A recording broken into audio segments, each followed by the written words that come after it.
အားလုံးပဲမင်္ဂလာပါရှင်ဒီနေ့တော့နှက်လေးမွေးပြီးဤတုံတုံလေးနဲ့စားလို့ရန်ကောင်းတဲ့တက်သီးပူတင်းလေးလုပ်ပြပေးသွားမှာဖြစ်ပါတယ်ရှင်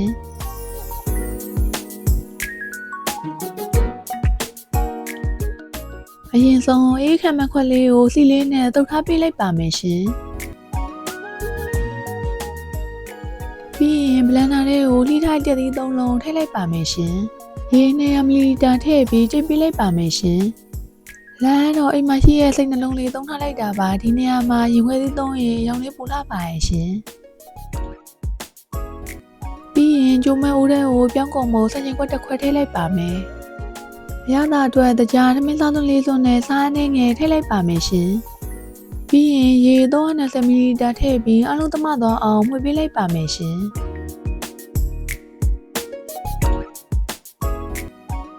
အလုံးသမသွားပြီဆိုရင်အုံနို200မီလီလီတာထည့်လိုက်ပါမယ်နောက်ဆုံးခုနကြိတ်ထားတဲ့သီးလေးကိုစကားလေးနဲ့စစ်ပြီးထည့်ပေးလိုက်ပါမယ်ရှင်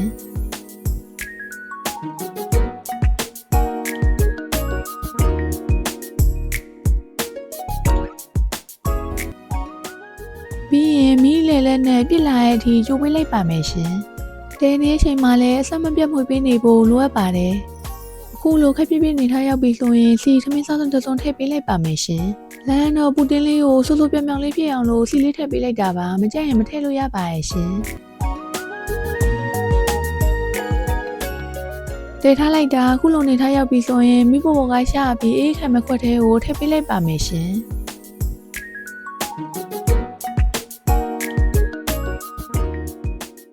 မျက်နှာပြင်လေးညှိပြီးလေးမခွအောင်စောက်ပေးပြီးသွားရင်ဆိုရင်အေးခံထားလိုက်ပါမယ်ရှင်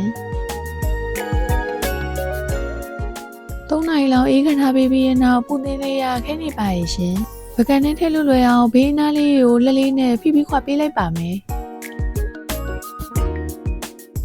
ခွာပေးပြီးသွားရင်ဆိုရင်ပကံလေးကိုမှောက်ထည့်လိုက်ပါမယ်ရှင်